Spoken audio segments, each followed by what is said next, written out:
Hey there, welcome back to another video. This time around, it is my review of the 2019 science fiction psychological thriller film, Vivarium.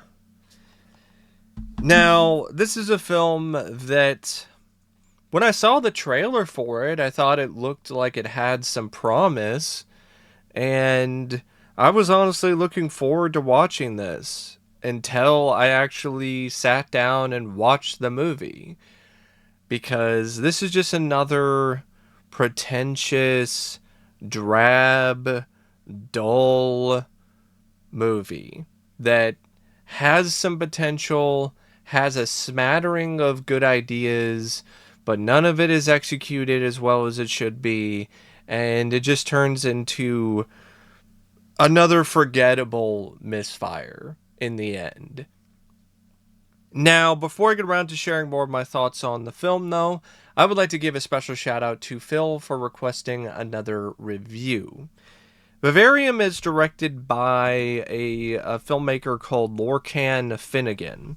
And Lorcan Finnegan, he directed one other independent film prior to this.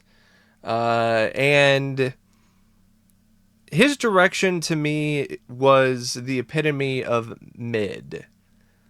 There was enough elements of his direction that I thought were dynamic enough that it was at the very least okay and adequate, but it could have been a lot better, a lot more dynamic, and a lot more unique, especially for the kind of film that this is. The framing, for instance, is mostly flat, which I was honestly surprised by, considering that this is trying to be a weird, off-kilter kind of film.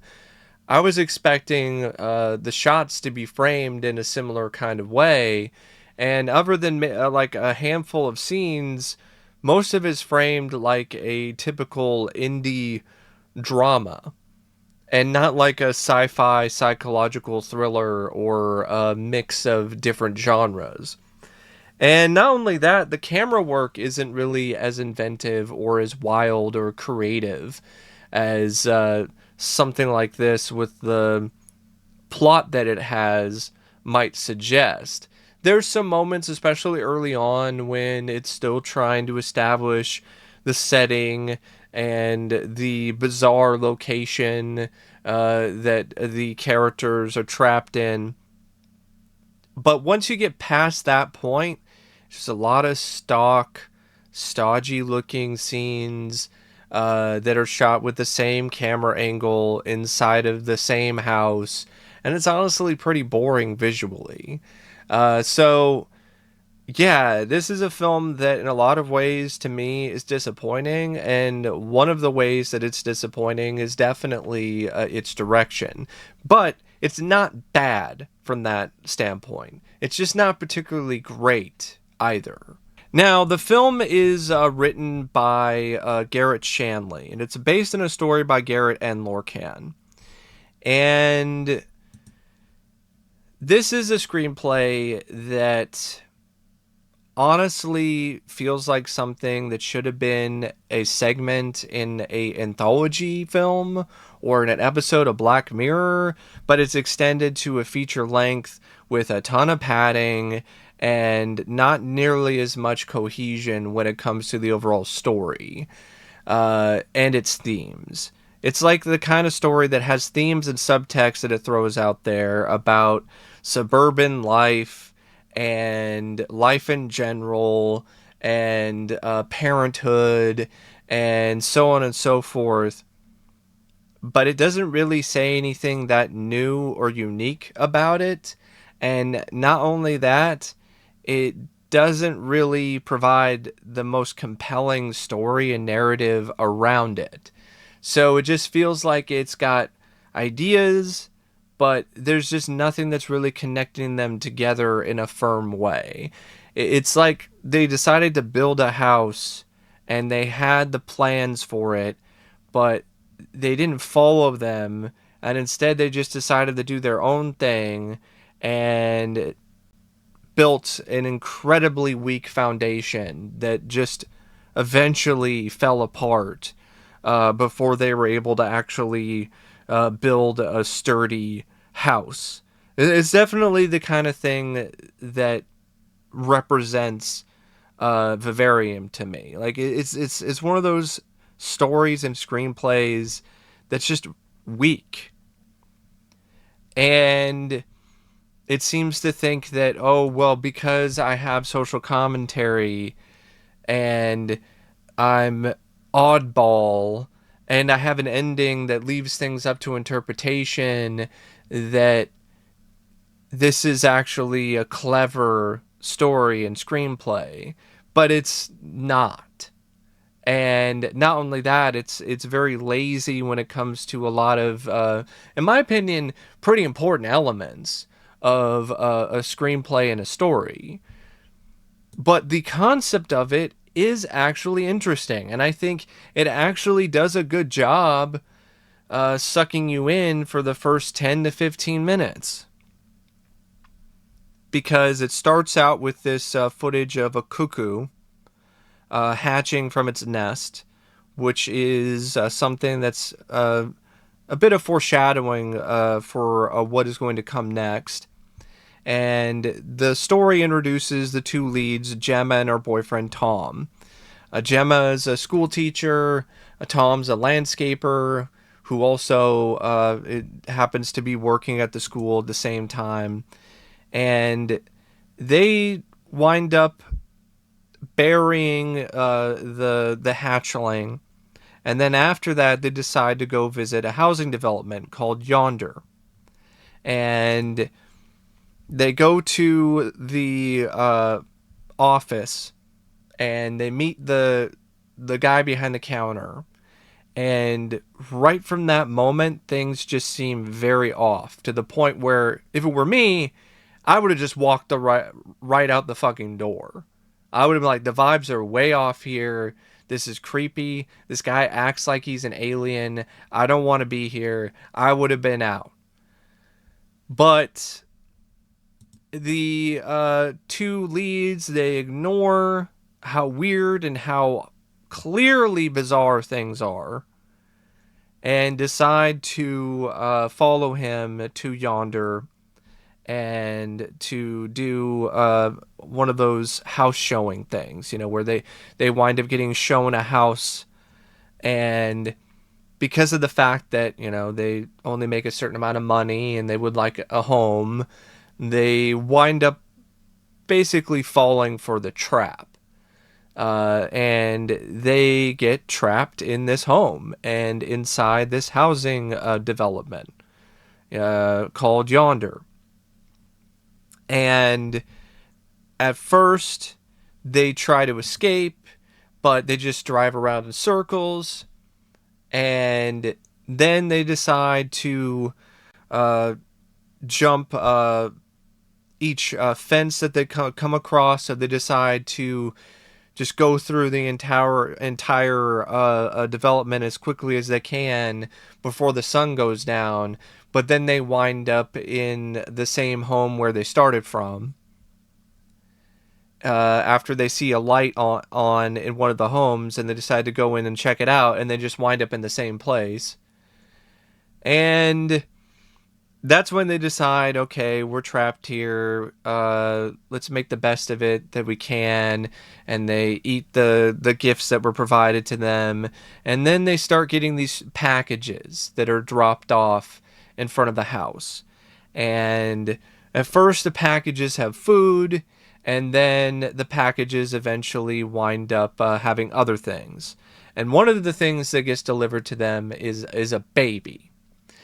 And there's a message in the box that says, raise the child and you'll be set free.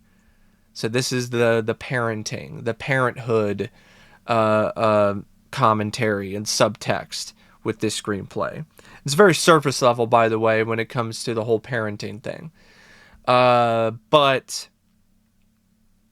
this is the point when the film completely starts to fall off a cliff in terms of quality to me, and enjoyment, and interest.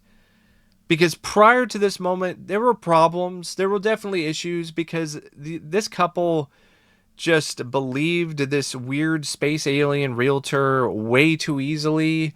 And they even acted like him imitating one of their voices perfectly was just normal and okay during the house showing. And I'm like, you didn't hear that? You didn't hear him imitate one of your voices perfectly? I did, and it creeped me out, and I would have been like, hell no, let's get out of here. But of course, if you did try to leave, you're already trapped in there, so you can't actually go leave anyway. But if they at least tried to, it would make them appear less stupid, if you ask me.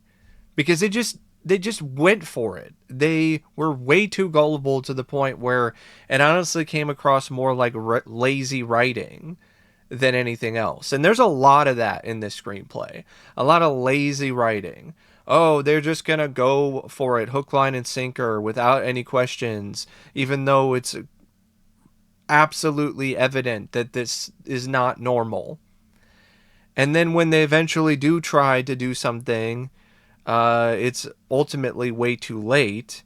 And, okay, we get to the whole stuff with the raising the kid. The baby grows up into a boy who is the most annoying little shit that you will ever see in anything. I'm talking like young Sheldon on crack annoying. Just making annoying screeching noises when he doesn't get his way, and just being really irritating, and the kind of annoying kid that you want to just kick square in the face or just take his ass and throw him in a hole, or leave him somewhere. Like and I know it's a kid, and I know it's trying to have this whole thing where, oh well, that's what your reaction is to an annoying kid. And I'm like, first off, this isn't actually a kid. It's clearly not a human being. It's some kind of creature, some kind of alien that's acting like it's a human. It's not the same thing. I don't give a shit.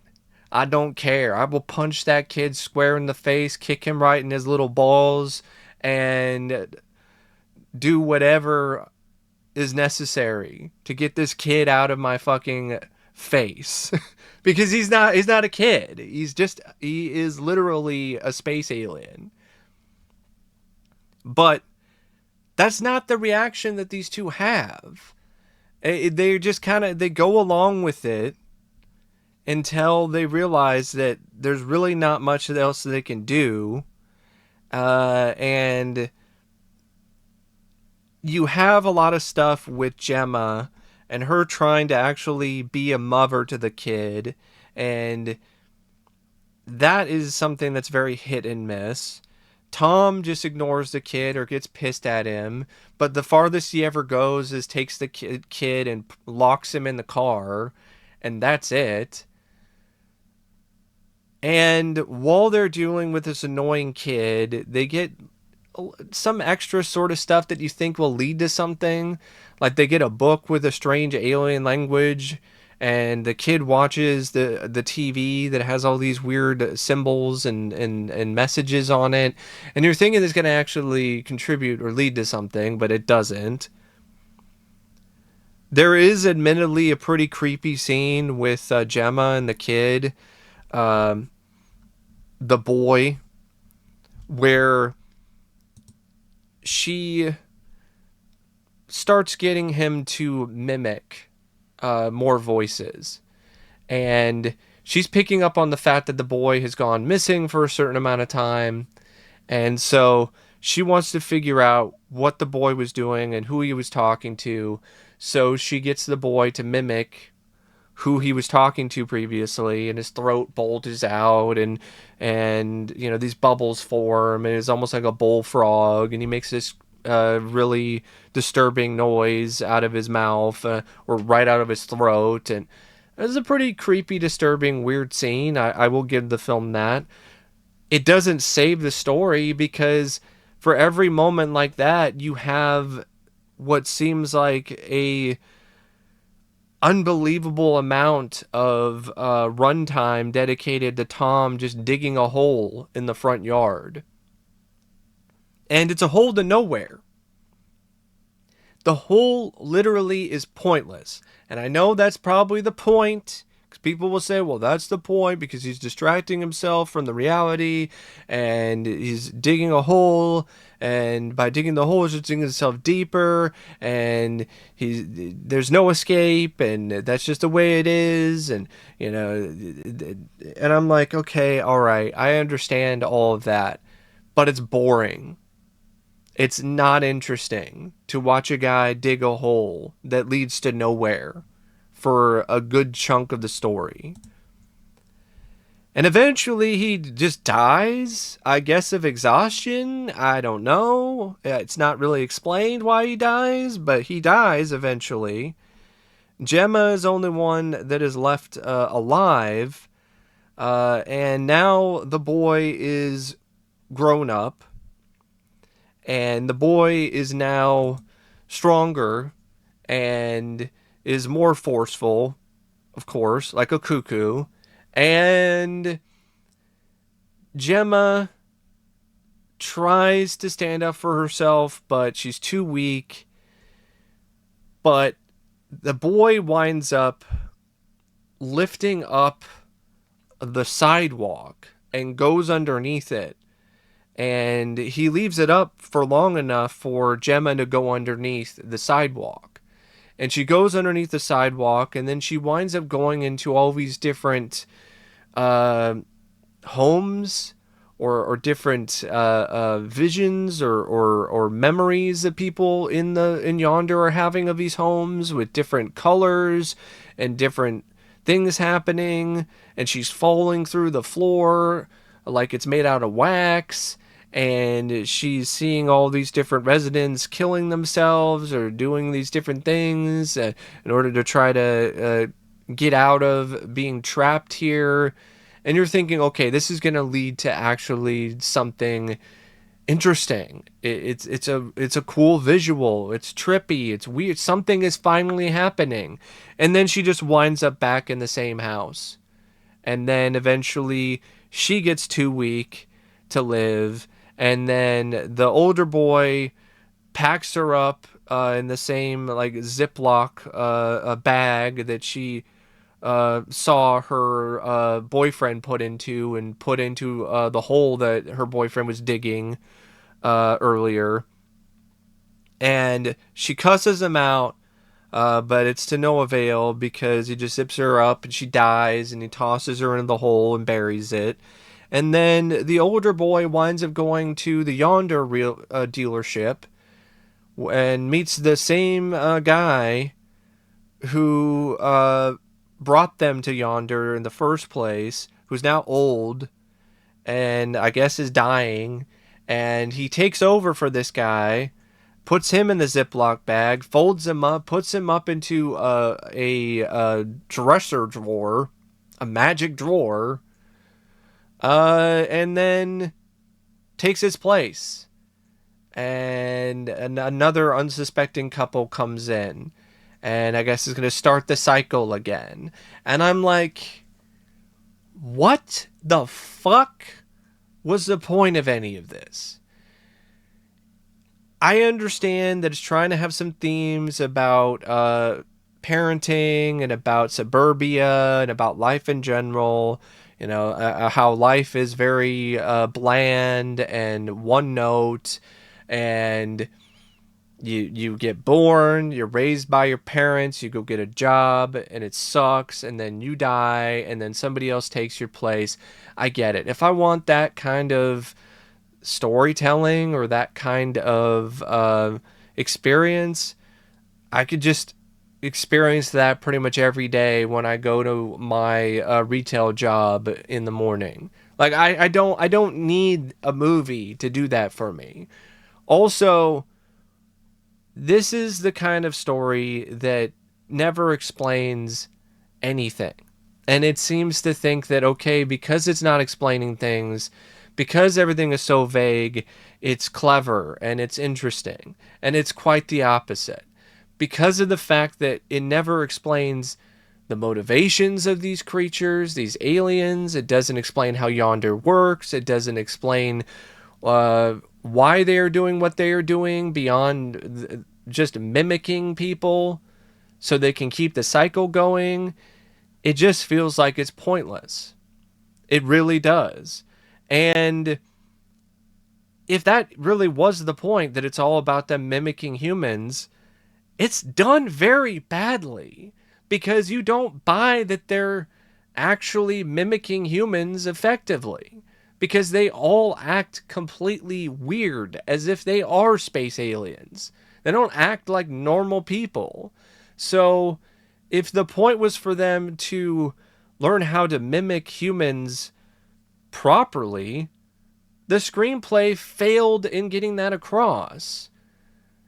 I think it would have been more interesting, it would have been way more effective if the boy or the real estate clerk actually acted normal, with maybe like one little thing that just seems a little off, but not something that's just clearly, blatantly, obviously off, to the point where they don't even act like actual human beings.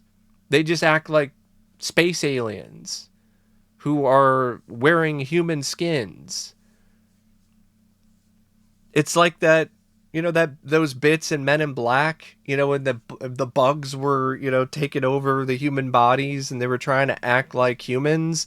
That's the same kind of feeling and the same kind of vibe I got from any of these guys working at Yonder. And it's just one of those screenplays that at the end of the day, it feels pointless. It feels like a waste of time. Any of the themes or subtext is just very surface level and not really that deep. The characters are weak. They start off strong enough, but then they become either unlikable or they feel like they're useless.